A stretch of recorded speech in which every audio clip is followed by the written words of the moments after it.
Welcome to మంచితనం news. ముందుగా headlines చూద్దాం. పహల్గామ్ ఉగ్రదాడి, 4 ఉగ్రవాదుల ఫోటోలు విడుదల. 3 ఉగ్రవాదులు ఆసిఫ్ ఫుజీ, సులేమాన్ షా, అబ్దుల్ తలహాగా గుర్తింపు. ప్రధాన సూత్రధారి ఎల్ఈటీ కమాండర్ సైఫుల్లా కసూరిగా నిఘా సంస్థల వెల్లడి.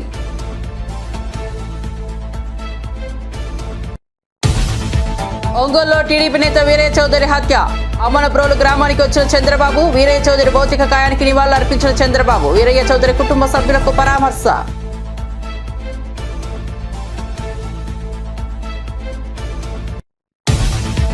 ఉగ్రవాదులకు రక్షణ మంత్రి గట్టి జవాబు. పహల్గామ్ దాడికి త్వరలోనే గట్టి జవాబిస్తామన్న రాజ్నాథ్ సింగ్. దాడికి పాల్పడిన వారికి, వెనుకుండి నడిపించిన వారికి గట్టి సమాధానం ఇస్తామని వ్యాఖ్య.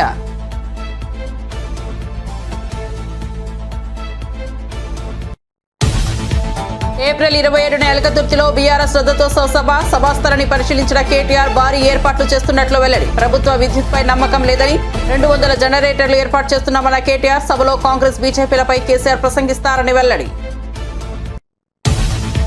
పహల్గామ్ ఉగ్రదాడిపై తీవ్రంగా స్పందించిన ఎమ్మెల్యే రాజాసింగ్. ఉగ్ర చర్యను తీవ్రంగా ఖండించిన రాజాసింగ్, మృతులకు నివాళి, క్షతగాత్రులు కోలుకోవాలని ఆకాంక్ష. ఉగ్రవాదులను మోదీ, అమిత్ షా వదలరని వ్యాఖ్య.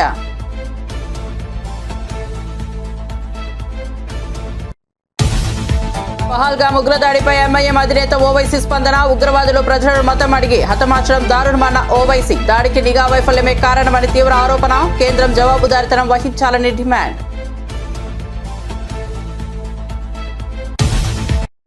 ఇక వార్త వివరాల్లోకి వెళ్తే, జమ్మూ కాశ్మీర్లోని పహల్గామ్లో జరిగిన దారుణ ఉగ్రదాడిపై కీలక సమాచారం వెలుగులోకి వచ్చింది. మంగళవారం జరిగిన కాల్పుల్లో 26 మంది పర్యాటకులు మరణించగా అనేక మంది గాయపడ్డారు. ఈ దాడికి సంబంధించి భద్రతా సంస్థలు 3 అనుమానిత ఉగ్రవాదులను గుర్తించాయి. ఆసిఫ్ ఫుజీ, సులేమాన్ షా, అబ్దుల్ తలహా అనే ఈ 3 వ్యక్తుల స్కెచ్లను అధికారికంగా విడుదలయ్యాయి. లష్కరే తోయిబా అనుబంధ సంస్థ ది రెసిస్టెన్స్ ఫ్రంట్ కు చెందిన వారేనని నిఘా వర్గాలు నిర్ధారించాయి. దాడి సమయంలో ఉగ్రవాదులు కుర్తా పైజామాలో దట్టమైన ఫైల్ అడవిలోంచి బయటకు వచ్చి AK-47లతో విచక్షణ లేని కాల్పులు జరిపినట్లు వెల్లడైంది. పాకిస్తాన్ కు చెందిన commander Saifullah kasuri alias Khalid ఈ దాడికి మూల సూత్రధారిగా గుర్తించబడ్డారు. వీరయ్య చౌదరి హత్యను పోలీసులు తీవ్రంగా తీసుకున్నారు. ఈ దారుణ ఘటనను జీర్ణించుకోలేకపోతున్నామని తెలిపారు. నిందితులను పట్టుకునేందుకు ఇప్పటికే 12 ప్రత్యేక బృందాలు రంగంలోకి దిగి గాలింపు చర్యలు చేపట్టినట్లు చంద్రబాబు వెల్లడించారు. ఈ ఘటనపై న్యాయం జరిగే వరకు పోలీసుల చర్యలు ఆగవని స్పష్టం చేశారు. బాధ్యులను ఖచ్చితంగా పట్టుకుని వారిపై కఠిన చర్యలు తీసుకుంటామని హామీ ఇచ్చారు.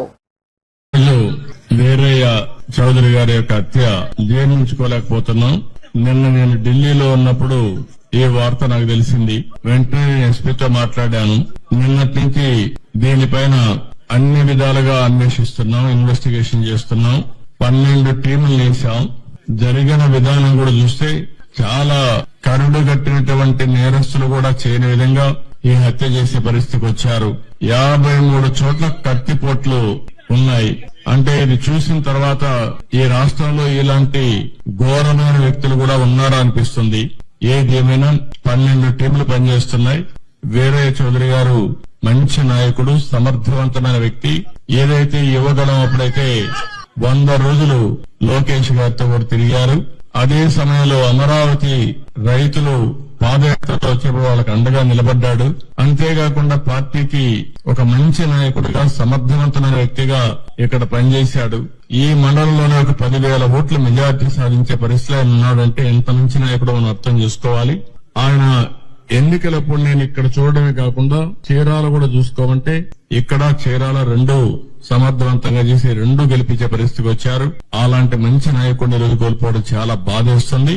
అదే సమయంలో తెలుగుదేశం ప్రభుత్వంలో ఇలాంటి ఘోరాలు జరగడం చాలా జీర్ణించుకోలేకపోతున్నా. నేను ఒకటే హెచ్చరిస్తున్నా, ఇప్పటికే 12 టీంలు వేసాం. సీసీటీవీ కెమెరాల్లో ఉండే క్లూస్ కూడా తీసుకుంటున్నాం. కానీ చాలా మందికి ఒకటే విజ్ఞప్తి చేస్తున్నా, మీకేదైనా గానీ క్లూస్ దొరికితే ప్రజాహితం కోసం మీరు కూడా చెప్పండి. ఈ రోజు కాకపోయినా రేపైనా సరే ఎవరైతే ఇలాంటి తప్పుడు పనులు చేశారో వాళ్ళని పట్టుకోవడం 100% చేస్తాం. అది చేసే వరకు వదిలిపెట్టనని చెప్పి ఈ రోజు ఇక్కడ మీ అందరికీ తెలియజేస్తున్నా. కానీ ఒకటే హెచ్చరిక చేస్తున్నా, ఇలాంటి హత్యా రాజకీయాలు చేసే వ్యక్తులకు గాని, హత్యలు చేసే వ్యక్తులకు గాని ఒకటే హెచ్చరిక, ఇలాంటి తప్పుడు పనులు చేసిన మీరు కూడా చివరకు కాలగర్భంలో గడిచిపోతారు, గుర్తు పెట్టుకోమని హెచ్చరిస్తున్నా. బీఆర్ఎస్ పార్టీ చరిత్రలో ఎన్నడూ లేని విధంగా రజతోత్సవ సభ బహిరంగంగా అట్టహాసంగా జరగబోతోందని బీఆర్ఎస్ వర్కింగ్ ప్రెసిడెంట్ కేటీఆర్ తెలిపారు. వరంగల్ జిల్లా ఎల్కతుర్తిలో సభ ఏర్పాట్లను ప్రత్యక్షంగా పరిశీలించిన అనంతరం ఆయన మీడియాతో మాట్లాడారు. ఈ సభ బీఆర్ఎస్ ఆత్మవిశ్వాసాన్ని, తెలంగాణ ప్రజలపై ఉన్న బంధాన్ని ప్రతిబింబించనుందని పేర్కొన్నారు. లక్షలాదిగా కార్యకర్తలు, ప్రజలు ఈ సభకు హాజరు కానున్నారని, పార్టీ గత 25 ఏళ్ల ప్రయాణం, ఉద్యమ లక్ష్యాలు, భవిష్యత్ పోరాట రణనీతులపై స్పష్టత ఇచ్చే సభగా ఇది నిలుస్తుందని కేటీఆర్ స్పష్టం చేశారు. చరిత్రలో, ప్రస్తుత బీఆర్ఎస్ చరిత్రలో ఇది ఒక అతి పెద్ద బహిరంగ సభ కాబోతా ఉన్నది. మీరందరూ కూడా చూస్తారు. ఇవాళ సభ జరగబోతున్న సభ ఎల్కతుర్తిలో ఏదో ఆషామాషి సభ కాదు. వరంగల్, ఉమ్మడి వరంగల్ జిల్లా మొదటి నుంచి ఉద్యమంలో గులాబీ జెండాకు అండగా ఉన్న జిల్లా. ఏ కష్టం వచ్చినా, ఏ ఇబ్బంది వచ్చినా కేసీఆర్ గారు తిరిగి చూసింది వరంగల్ వైపే. ఇక్కడ జయప్రదంగా, అద్భుతంగా మహాసభలు ఎన్నో నిర్వహించుకున్నాం. అదే పద్ధతుల్లో ఇవాళ 24 ఏళ్లు నిండి 25వ సంవత్సరంలో అడుగు పెడుతున్న ఈ రజతోత్సవ వేడుకకు వరంగలే వేదిక కావడం మనందరికీ గర్వకారణం. ముఖ్యంగా ఉమ్మడి వరంగల్ జిల్లా కార్యకర్తలు, నాయకులు, వారందరి విజ్ఞప్తి మేరకు, వారందరి కోరిక మేరకు పెద్దలు కేసీఆర్ గారు మరి మళ్ళీ ఒకసారి వరంగల్నే వేదికగా ఎంచుకున్నారు. ఇప్పుడు ఇక్కడికి వచ్చే ముందు మొత్తం ఈ 1250 ఎకరాల పైచిలుకు పార్కింగ్ మరియు సభా ప్రాంగణం ఏదైతే ఉందో దాని ఏర్పాట్లు వాహనంలో తిరుగుతూ కొంత, అదేవిధంగా పైన డయాస్ పైనుంచి కొంత పరిశీలించడం జరిగింది. దాదాపు ఎక్కడి నుంచి రాష్ట్రంలోని ఏ మూల నుంచి వచ్చే ఏ సోదరుడికైనా, ఏ సోదరికైనా ఎలాంటి ఇబ్బంది లేకుండా దాదాపు 1000 ఎకరాల్లో పార్కింగ్ సౌకర్యం కూడా ఏర్పాటు చేసుకున్నాం. అంటే 30,000, 40,000 వాహనాలు వచ్చినా ఏ ఇబ్బంది లేకుండా చిన్న వాహనాలు, పెద్ద వాహనాలు, బస్సులు, అదేవిధంగా ఆటోలు, జీబులు, తుఫాన్లు, కార్లు, ఎన్ని వాహనాలు వచ్చినా దాదాపు 30,000-40,000 వాహనాలు వచ్చినా ఎక్కడో దూరంకెళ్ళి నడిచొచ్చే అవసరం లేకుండా పక్కనే చాలా చక్కటి ఏర్పాట్లు చేసిన మా ఉమ్మడి వరంగల్ జిల్లా నాయకత్వానికి హృదయపూర్వకంగా నేను ధన్యవాదాలు చెప్తా ఉన్నాను. వచ్చిన ప్రజలందరికీ కూడా సౌకర్యంగా ఉండేదానికి. ఎందుకంటే ఎండాకాలం ఇబ్బంది, అందరికీ కూడా ఇబ్బందే. కానీ పార్టీ ఆవిర్భావ దినోత్సవం, అందులో 25వ సంవత్సరం రజతోత్సవం కాబట్టి బ్రహ్మాండమైన ఏర్పాట్లు. ఒక 10 లక్షల వాటర్ బాటిళ్లు మరి పూర్తి స్థాయిలో అందుబాటులో పెడుతున్నాం. అవసరమైతే ఇంకా పెంచుకోవడానికి కూడా ఏర్పాట్లు చేసుకున్నాం. అట్లాగే 10 లక్షల చల్ల ప్యాకెట్లు, మజ్జిగ ప్యాకెట్లు కూడా ఏర్పాటు చేసుకున్నాం. దాన్ని కూడా మొత్తం ప్రాంగణంలో ఎక్కడి వాళ్ళకి అక్కడే, వారు కూర్చునే ప్రాంతంలో, వాళ్ళు నిల్చునే ప్రాంతంలోనే పెద్ద ఎత్తున ఏర్పాట్లు చేసుకుంటా ఉన్నాం. అట్లాగే మరి వచ్చిన వాళ్ళకి ఎవరికైనా ఎండ దెబ్బ కానీ ఇంకోటి కానీ ఏదైనా సమస్య వస్తే కూడా దాదాపు 100 పైచిలకు వైద్య బృందాలు కూడా ఇక్కడే అందుబాటులో ఉండి సేవలు అందించబోతా ఉన్నారు. వారికి కూడా ప్రత్యేకమైన శిబిరాలు ఏర్పాటు చేసుకుంటా ఉన్నాం. ఏమన్నా ఎమర్జెన్సీ ఉంటే దానికోసం కూడా ఆలోచన చేసి దాదాపు ఒక 15 నుంచి 20 అంబులెన్సులు కూడా దగ్గరలో పెట్టుకున్నాం. వాటిని కూడా ఏమన్నా ఇబ్బంది ఉంటే వెంటనే మనం వైద్య సహాయం అందించడానికి వాటిని కూడా ఏర్పాటు చేసుకున్నాం. అట్లాగే సుదూర ప్రాంతం నుంచి ఆడబిడ్డలు వస్తున్నారు, అన్నదమ్ముళ్ళు వస్తున్నారు. గులాబీ దండు కదులుతున్నది కాబట్టి వారందరి సౌకర్యం కోసం వచ్చిన వాళ్ళకి, ఎందుకంటే ఎండాకాలం మరి ఇబ్బంది కూడా ఉంటది కాబట్టి మరి చుట్టుపక్కల అన్ని ప్రాంతాల్లో కూడా చాలా పెద్ద ఎత్తున తాత్కాలిక టాయిలెట్ల నిర్మాణం కూడా కొనసాగుతున్నది. అవి కూడా పూర్తవుతాయి. అంటే అన్ని రకాలుగా వచ్చిన వాళ్ళకి పార్కింగ్ నుంచి సభ చేరుకోవడానికి, ఈజీగా వచ్చిపోయేదానికి, ఎక్కువ దూరం నడిచే అవసరం లేకుండా, అట్లాగే వచ్చిన తర్వాత నీళ్లు కానీ, మజ్జిగ కానీ, ఏమైనా ఇతరత్రా చిన్న అసౌకర్యం ఉంటే. జమ్మూ కాశ్మీర్లోని పహల్గామ్లో ఉగ్రదాడిని కేంద్ర మంత్రి కిషన్ రెడ్డి ఖండించారు. పాకిస్తాన్ అసమర్థ నాయకత్వానికి ఈ ఘటన పరాకాష్ట అని ధ్వజమెత్తారు. హైదరాబాద్లోని ట్యాంక్ బండ్ వద్ద అంబేద్కర్ విగ్రహం వద్ద ఉగ్రదాడి మృతులకు నివాళులర్పించారు. నల్ల దుస్తులు ధరించి జాతీయ జెండాలతో నిరసన వ్యక్తం చేశారు. భారత్ను దెబ్బతీయాలని పాక్ చూస్తే మూల్యం చెల్లించుకున్నట్లేనని హెచ్చరించారు. బాధిత కుటుంబాలను ఆదుకుంటామన్న కిషన్ రెడ్డి దోషులను విడిచిపెట్టే ప్రసక్తే లేదన్నారు. మరి ఒక వర్గం వారిని మతం పేరుతో విభజించి వాళ్ళని విడదీసి మరి ఒక వర్గం వారిపైనే ఉగ్రవాదులు దాడి చేయడం ఏదైతున్నదో ఇది పూర్తిగా ఈరోజు ప్రపంచమంతా ఖండిస్తూ ఉంది. సభ్య సమాజం అంతా కూడా ఈరోజు ఖండిస్తూ ఉన్నది. పాకిస్తాన్ గత అనేక రోజులుగా తమ దేశంలో జరుగుతున్నటువంటి అంతర్గత వ్యవహారాలను సరిదిద్దుకునేటువంటి అసమర్థమైనటువంటి నాయకత్వము, మరి ఈరోజు భారతదేశంలో 370 ఆర్టికల్ తొలగించిన తర్వాత జమ్మూ కాశ్మీర్లో ఎన్నో రకాల అభివృద్ధి జరుగుతూ ఉంది. 30 సంవత్సరాల తర్వాత ఈరోజు పర్యాటకులు కూడా వెళ్ళే విధంగా అక్కడ మంచి వాతావరణం ఏర్పడింది. ఉద్యోగ అవకాశాలు మెరుగుపడతా ఉన్నాయి. అన్ని రకాలుగా జనజీవనం సంతోషంగా ఉన్నటువంటి ఈ నేపథ్యంలో మళ్ళీ ఈరోజు పాకిస్తాన్ జమ్మూ కాశ్మీర్లో నిప్పులు పోసే విధంగా అమాయకులైనటువంటి పర్యాటకులను ఈరోజు విచక్షణారహితంగా కాల్చి చంపడం ఏదైతున్నదో ఈరోజు మేము పూర్తిగా ఖండిస్తూ ఉన్నాము. ఈ రకమైనటువంటి ఉగ్రవాద చర్యల ద్వారా పాకిస్తాన్ భారతదేశాన్ని భయపెట్టాలనుకుంటే, పాకిస్తాన్ భారతదేశాన్ని దెబ్బతీయాలనుకుంటే అది వాళ్ళ పొరపాటు. ఇప్పటికే పాకిస్తాన్ గత కొన్ని సంవత్సరాలుగా ప్రపంచ దేశాల ముందు చిప్ప పట్టుకొని భిక్షమెత్తుకునే పరిస్థితి వచ్చినప్పుడు కూడా సిగ్గు లేకుండా ఈరోజు భారతదేశం మీద దాడి చేయడము, భారతదేశ పర్యాటకులను హతమార్చడం ఏదైతున్నదో చాలా సిగ్గుమాలినటువంటి చర్య. దీనిని పూర్తిగా ఖండిస్తూ ఉన్నాము. ఖచ్చితంగా బాధిత కుటుంబాలకు ఆదుకుంటాము. ఎవరైతే దోషులుగా ఉన్నారో, ఎవరైతే టెర్రరిస్టులు అమాయకులైనటువంటి భారత పర్యాటకుల మీద దాడి చేశారో వాళ్ళని ఎట్టి పరిస్థితుల్లో వదిలే సమస్య లేదు. ఖచ్చితంగా వాళ్ళపైన చర్య తీసుకునే విధంగా భారత ప్రభుత్వం నిర్ణయం తీసుకుంటుందని ఈ సందర్భంగా మనవి చేస్తా ఉన్నాను. కాకినాడ జిల్లా బెండపూడి వద్ద జరుగుతున్న పోలవరం లెఫ్ట్ కెనాల్ నిర్మాణ పనులను మంత్రి నిమ్మల రామానాయుడు పరిశీలించారు. ముఖ్యంగా ఎన్హెచ్ క్రాసింగ్ వద్ద పనుల పురోగతిని అడిగి తెలుసుకున్నారు. అయితే పనులు నత్తనడకన కొనసాగుతున్నాయని గుర్తించిన మంత్రి తీవ్ర అసంతృప్తి వ్యక్తం చేశారు. వంతెన నిర్మాణ పనులు ఇప్పటికీ పూర్తి కాకపోవడంపై ఆగ్రహం వ్యక్తం చేసిన మంత్రి సంబంధిత అధికారులను వెంటనే చర్యలు తీసుకోవాలని ఆదేశించారు. ప్రజల కష్టాలను తొలగించాలంటే పనులను వేగవంతంగా పూర్తి చేయాల్సిన అవసరం ఉందని ఆయన స్పష్టం చేశారు.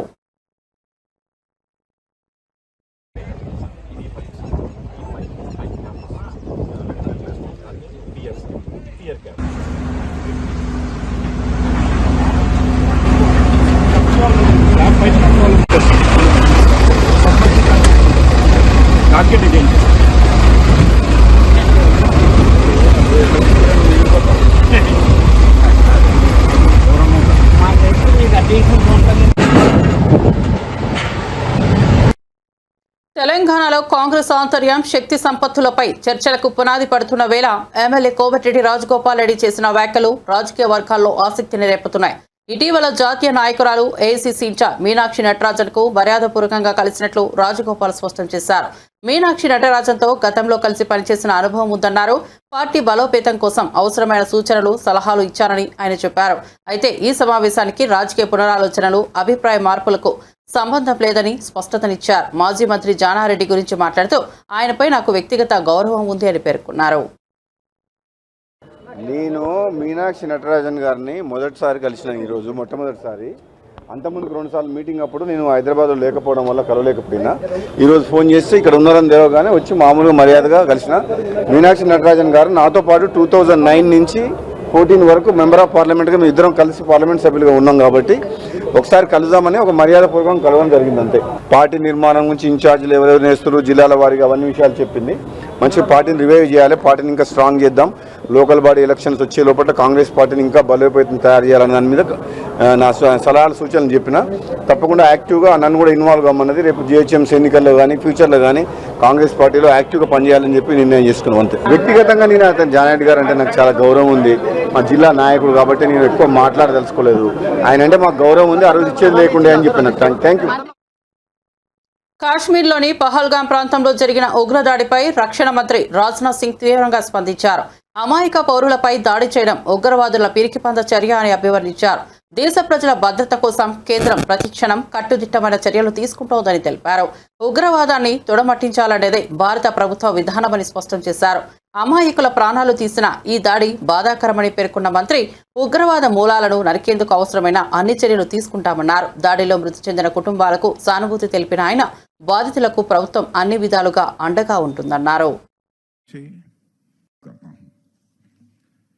यहाँ मैं भारत के दृढ़ संकल्प को दोहराना चाहूंगा कि टेररिज्म के खिलाफ हमारी जीरो टॉलरेंस की पॉलिसी है. भारत का एक एक नागरिक इस कायरतापूर्ण हरकत के खिलाफ एकजुट है. मैं इस मंच से देशवासियों को आश्वस्त करता हूं, घटना के मद्देनजर भारत सरकार वो हर कदम उठाएगी जो जरूरी और उपयुक्त होगा।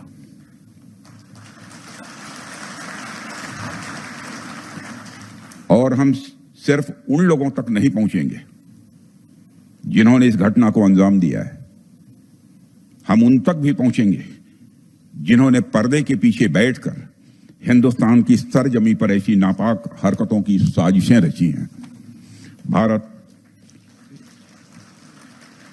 भारत एक इतनी पुरानी सभ्यता और इतना बड़ा देश है जिसको ऐसे किसी भी आतंकी गतिविधियों से किसी भी सूरत में डराया नहीं जा सकता। ऐसी हरकतों का जिम्मेदार और इसके जिम्मेदार लोगों को आने वाले कुछ ही समय में जोरदार तरीके से नजर आएगा। मैं देशवासियों को आश्वस्त करना चाहता हूं। జమ్మూ కాశ్మీర్లోని పహల్గాంలో పర్యాటకులపై జరిగిన భయానక ఉగ్రవాద దాడి ఘటనపై ఎంఐఎం అధినేత హైదరాబాద్ ఎంపీ అసదుద్దీన్ ఓవైసీ తీవ్రంగా స్పందించారు. ఈ దాడి పూర్తిగా నిఘా వైఫల్యం వల్లే జరిగిందని ఆయన ఆరోపించారు. హైదరాబాద్లో మీడియాతో మాట్లాడిన ఓవైసీ ఈ దుశ్చర్యకు నరేంద్ర మోదీ ప్రభుత్వం బాధ్యత వహించాలని డిమాండ్ చేశారు. పహల్గాం ఘటనకు ఒక ఊచకోతగా అభివర్ణించిన ఓవైసీ ఉగ్రవాదులు మతం అడిగి అమాయక ప్రజలను అత్యంత కిరాతకంగా హతమార్చారని అన్నారు. పహల్గాంలో మతం అడిగిన తర్వాత ఉగ్రవాదులు అమాయక ప్రజలను విచక్షణారహితంగా చంపారు. దీనిని మేము తీవ్రంగా ఖండిస్తున్నామన్నారు. ఈ ఘటనకు నిఘా వైఫల్యమే కారణమని ఆయన స్పష్టం చేశారు. ఇది గతంలోని ఉరి పుల్వామా సంఘటనల కన్నా ప్రమాదకరమైనదని తీవ్ర విచారకరమైన ఆయన ఆవేదన వ్యక్తం చేశారు. आप लोग जानते हैं कि कल पहलगाम में वहाँ मीडोज में दहशतगर्दों ने टेररिस्ट ने उस माउंटेनियस एरिया में वहाँ पर इंडिस्क्रिमिनेट तरीके से और मजहब पूछकर उन्होंने मासूम लोगों को वहाँ पर उनका कत्ल किया है। हम इसकी सख्त से सख्त अल्फाज में इसकी मजम्मत करते हैं, कंडेम करते हैं और हम उम्मीद करते हैं कि हुकूमत इन दहशतगर्दों को एक सबक सिखाएगी और साथ ही साथ हम जो लोग वहां पर जिनको कत्ल किया गया, इन टेररिस्ट ने इनको मारा है, हम उन तमाम फैमिलीज के साथ खड़े हैं और हम जो जख्मी हैं हम दुआ करते हैं कि वो जल्द से जल्द सेहतयाब हो। दूसरी अहम बात यह है कि ये एक इंटेलिजेंस फेलियर भी है और हुकूमत को, नरेंद्र मोदी हुकूमत को देखना है कि उनकी डिटरेंस पॉलिसी कितनी कामयाब हो रही नहीं हो रही है। चौथी बात यह है कि उरी हुआ, पुलवामा हुआ, ये उरी और पुलवामा से ज्यादा कंडेमनेबल इंसिडेंट है ये, क्योंकि जो सिविलियन लोग हैं वहां पर जाकर ये टेररिस्ट जो हमारे पड़ोसी मुल्क से जरूर आए हैं और वहां से आकर यहां पर हमारी सरजमीन पर मासूम लोगों को उनकी जान लेते हैं और बड़ा दर्दनाक वाकया है ये, बल्कि ये मैसेकर है और हम नरेंद्र मोदी हुकूमत से इस बात का डिमांड करते हैं कि वो अकाउंटेबिलिटी किसकी है फिक्स करें, डिटरेंस पॉलिसी को अपने देखें और उरी और पुलवामा से बड़ा इंसिडेंट है और उम्मीद करते हैं कि हुकूमत इन तमाम जालिमों को सबक सिखाएगी और इनको जो लोग मरे हैं उनसे इंसाफ होगा और एमआईएम पार्टी उन तमाम खानदान और परिवार के साथ खड़ी हुई है जिनकी जानें गई हैं और जो जख्मी है हम ये मुतालबा करते हैं, डिमांड करते हैं कि जल्द से जल्द उनको जो भी वहां पर तिबी इमदाद या मेडिकल फैसिलिटी जरूरत है उनको पहुंचाई जाए। और ये कंडेमनेबल इंसिडेंट है। इसमें कश्मीर में टूरिज्म इंडस्ट्री को बहुत बड़ा इससे नुकसान पहुंचाने की कोशिश की जा रही है और ये टेररिस्ट जो आए हैं पड़ोसी मुल्क से, इनका एक ही मकसद है। విశాఖలో 3,000 కోట్ల విలువైన భూములను 99 పైసలకే డొల్ల కంపెనీ ఉర్సా కస్టర్స్ కు కేటాయించడం వెనుక మంత్రి నారా లోకేష్, ఆయన బినామీల సూత్రధారులని వైఎస్ఆర్సీపీ జాయింట్ సెక్రటరీ కారుమూరి వెంకటరెడ్డి మండిపడ్డారు. తాడేపల్లిలోని పార్టీ కేంద్ర కార్యాలయంలో మీడియాతో మాట్లాడుతూ మంత్రి నారా లోకేష్ తన సన్నిహితుడు కిలారు రాజేష్ ద్వారా పెద్ద సంఖ్యలో డొల్ల కంపెనీలను సృష్టించి వాటికి ప్రభుత్వం ద్వారా కారు చౌక విలువైన భూములను కట్టబెడుతున్నారని ఆగ్రహం వ్యక్తం చేశారు. సంపద సృష్టిస్తానని చెబుతున్న చంద్రబాబు ప్రజల సంపదను దోచుకుంటున్నారని ధ్వజమెత్తారు.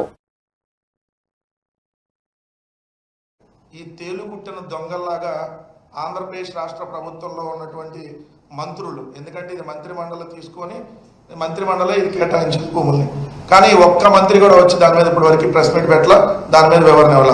164 మంది ఉన్నారు ఎమ్మెల్యేలు, ఒక్కళ్ళు కూడా దాని మీద ఎస్ ఈ కంపెనీ అనేది ఈ కంపెనీకి మేము భూముల్ని కేటాయించాం, ఈ కంపెనీకి సంబంధించినటువంటి చరిత్ర ఇదని చెప్పి ఎక్కడ ఇప్పటి వరకు కూడా స్పందన లేదు. ఎందుకంటే వీళ్ళు ఆల్రెడీ డొల్ల కంపెనీ కాబట్టి. ఎవడైనా 2 నెలల క్రితం రిజిస్టర్ అయినటువంటి కంపెనీ కేవలం 9,10,000 రూపాయలతో ఏదైతే ఒక కంపెనీని స్టార్ట్ చేస్తే, అది కూడా ఒక ఎంప్లాయీ లేడు దాంట్లో, ఇద్దరు ఎవరైతే డైరెక్టర్లు ఉన్నారో వాళ్ళిద్దరే డైరెక్టర్లు, వాళ్ళిద్దరే ఎంప్లాయీలు, అక్కడ దానికి ఒక టర్న్ ఓవర్ లేదు, ఏం లేనటువంటి కంపెనీ హైదరాబాద్లో ఒక రెసిడెన్షియల్ ఫ్లాట్లో, ఆ రెసిడెన్షియల్ ఫ్లాట్లో అడ్రస్తో రిజిస్టర్ అయినటువంటి కంపెనీకి దాదాపుగా ఎకరం 50 కోట్ల రూపాయల విలువ చేసేటటువంటి భూములు, అంటే 60 ఎకరాల భూములు, అంటే దాదాపుగా 3,000 కోట్ల రూపాయల విలువైనటువంటి భూముల్ని కేవలం 99 పైసలకే కట్టబెట్టారు అనేది ఈరోజు క్లియర్గా కనపడతా ఉంది. అంటే మొత్తం అమ్మేశారు 99 పైసలకి, అంటే ఉచితంగా ఇచ్చినట్టు. ఇంకా 99 పైసలు ఎవరు పేరుకి, అదే 60 అంటే 3,000 కోట్ల రూపాయల విలువైనటువంటి భూముల్ని ఏదైతే ఫ్రీగా వాళ్ళకి సంబంధించినటువంటి మనుషులకి దోచిపెట్టినటువంటి కార్యక్రమం. ఎవరు ఈ కంపెనీలను ఆరాధిస్తే నారా లోకేష్కి సన్నిహితుడు, ఈరోజు ఆంధ్రప్రదేశ్ రాష్ట్రంలో ఏదైతే రాజ్యాంగేతర శక్తిగా పనిచేస్తున్నటువంటి కిలారు రాజేష్ నారా లోకేష్ ఫ్రెండ్, సో నారా లోకేష్కి బినామీ కూడా కిలారు రాజేష్ కొన్ని వందల కంపెనీలు ఇలానే నెల 2 నెలలు 3 నెలల క్రితంలో ఏదైతే కొన్ని వందల కంపెనీలు రిజిస్టర్ చేసి ఆంధ్రప్రదేశ్ రాష్ట్రంలో ఉన్నటువంటి భూముల్ని కొట్టేయడానికి వేసినటువంటి కుట్రలో భాగం ఇది. ఆర్గనైజ్డ్ స్కామ్ ఇది. ఆంధ్రప్రదేశ్ రాష్ట్రంలో ఆంధ్రప్రదేశ్ రాష్ట్ర ప్రభుత్వమే ఒక స్కామ్ వాళ్ళ మనుషుల చేత ముందు వాళ్ళ మనుషులను పెట్టి వెనకాల వీళ్ళుండి భూములను కొట్టేసేటటువంటి ఒక పెద్ద స్కామ్కి ఈరోజు ఆంధ్రప్రదేశ్ రాష్ట్ర ప్రభుత్వమే తెరలేపింది.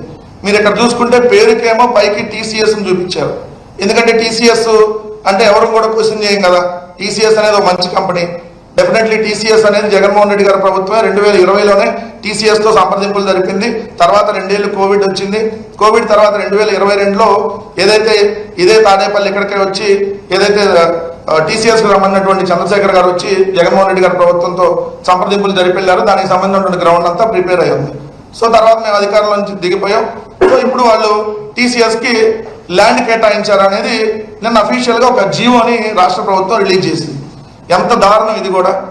ఎందుకంటే ఇప్పుడు ఇది గవర్నమెంట్ అఫీషియల్ జీవో 21/4/2025 గవర్నమెంట్ అఫీషియల్గా. జమ్మూ కాశ్మీర్లో జరిగిన ఉగ్రదాడిపై తెలంగాణ మంత్రి పొన్నం ప్రభాకర్ తీవ్ర స్పందన తెలిపారు. దేశం అంతర్గత భద్రతను దెబ్బతీసే ఈ ఘోర ఘటన బాధాకరమని అన్నారు. ఇటువంటి ఘటనలపై ప్రభుత్వం రాజకీయాలకు అతీతంగా కఠినంగా వ్యవహరించాల్సిన అవసరం ఉందని పేర్కొన్నారు. దేశ భద్రత విషయంలో అన్ని రాజకీయ పార్టీలు ఏకాభిప్రాయంతో ముందుకు రావాలని సూచించారు. కేంద్ర ప్రభుత్వానికి ఈ అంశంలో కాంగ్రెస్ పార్టీ పూర్తిగా అండగా ఉంటుందని తెలిపారు. ఇలాంటి దాడులు పునరావృతం కాకుండా కేంద్రం తక్షణమే కఠిన చర్యలు తీసుకోవాలని విజ్ఞప్తి చేశారు. దేశంలోని అమాయకులపై ఉగ్రవాదులు మళ్లీ దాడికి దిగకుండా ముందస్తు భద్రతా చర్యలు తీసుకోవాలని అన్నారు.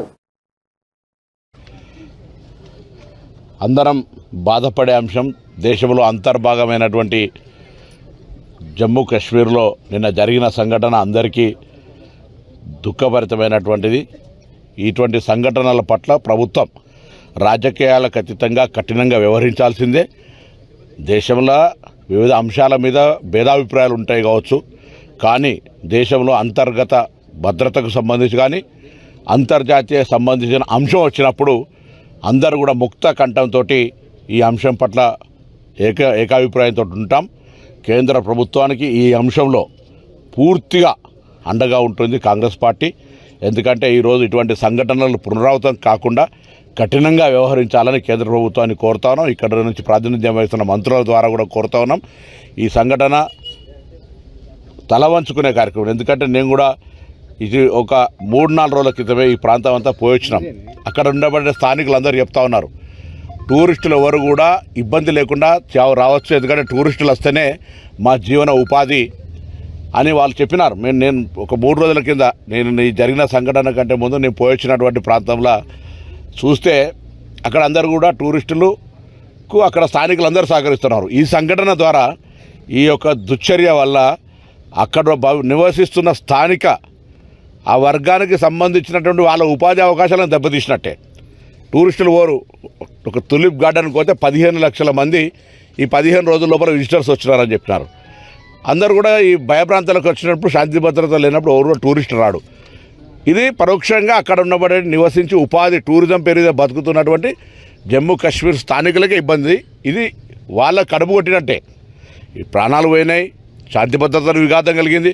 కాబట్టి కేంద్రం చాలా కఠినంగా ఎటువంటి సంకోచం లేకుండా జమ్మూ కాశ్మీర్లోని పహల్గామ్లో అమాయక ప్రజలపై జరిగిన ఉగ్రవాద దాడిపై హైదరాబాద్లోని గోషామహల్ నియోజకవర్గ బీజేపీ ఎమ్మెల్యే రాజా సింగ్ స్పందించారు. ఈ మేరకు ఆయన విడుదల చేసిన ఓ ప్రకటనలో ఉగ్రదాడిని తీవ్రంగా ఖండించారు. దాడిలో ప్రాణాలు కోల్పోయిన వారికి నివాళులు అర్పించారు. ఉగ్రదాడిలో గాయపడిన వారు త్వరగా కోలుకోవాలని ఆకాంక్షించారు.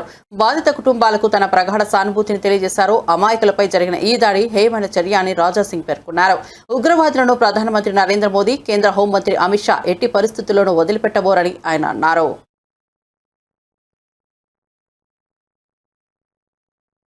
వైఎస్ఆర్సీపీ నేత మాజీ ఎంపీ మార్గాని భరత్ కూటమి ప్రభుత్వంపై తీవ్ర విమర్శలు చేశారు. రాష్ట్రంలో స్కీములు అమలు చేయకుండా స్కాములు చేస్తోంది కూటమి ప్రభుత్వం అని ఆరోపించారు.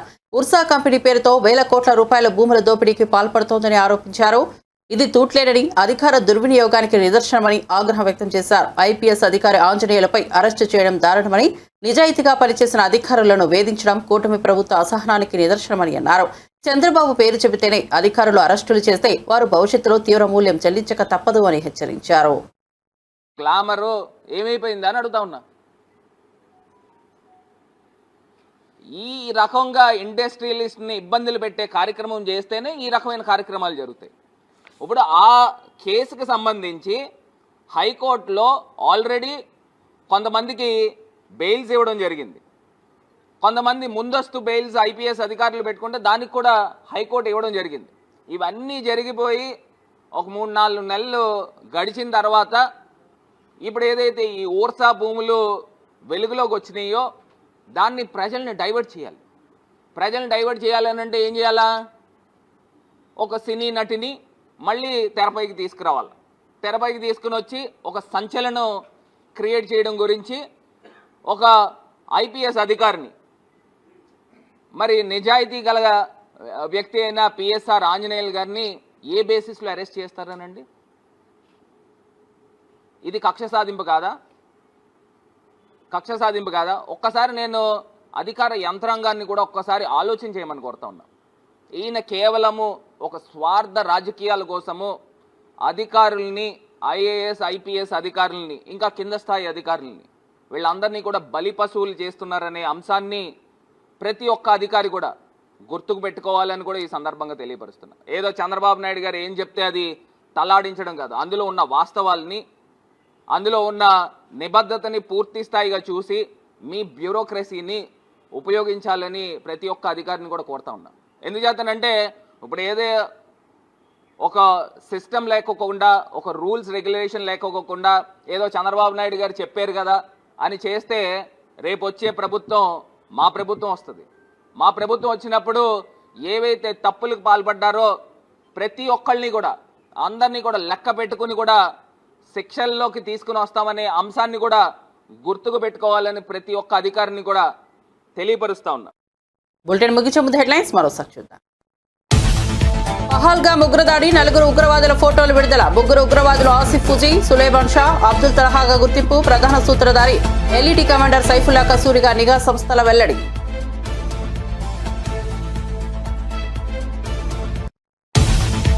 ఒంగోలులో టీడీపీ నేత వీరయ్య చౌదరి హత్య. అమనబ్రోలు గ్రామానికి వచ్చిన చంద్రబాబు, వీరయ్య చౌదరి భౌతిక కాయానికి నివాళులు అర్పించిన చంద్రబాబు. వీరయ్య చౌదరి కుటుంబ సభ్యులకు పరామర్శ.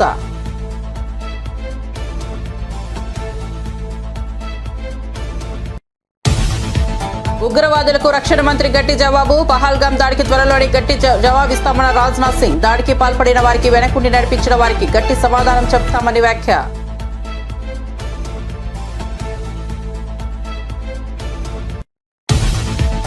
ఏప్రిల్ 27న ఎలకతుర్తిలో బీఆర్ఎస్ రజతోత్సవ సభాస్థలిని పరిశీలించి కేటీఆర్ భారీ ఏర్పాట్లు చేస్తున్నట్లు వెల్లడి. ప్రభుత్వ విద్యుత్పై నమ్మకం లేదని 200 జనరేటర్లు ఏర్పాటు చేస్తున్నామన్న కేటీఆర్. సభలో కాంగ్రెస్ బీజేపీలపై కేసీఆర్ ప్రసంగిస్తారని వెల్లడి.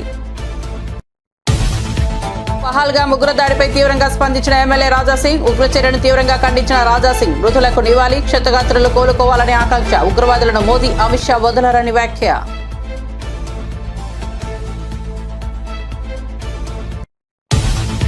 పహల్గామ్ ఉగ్రదాడిపై ఎంఐఎం అధినేత ఓవైసీ స్పందన. ఉగ్రవాదులు ప్రజలను మతం అడిగి హతమార్చడం దారుణమన్న ఓవైసీ. దాడికి నిఘా వైఫల్యమే కారణమని తీవ్ర ఆరోపణ. కేంద్రం జవాబుదారీతనం వహించాలని డిమాండ్.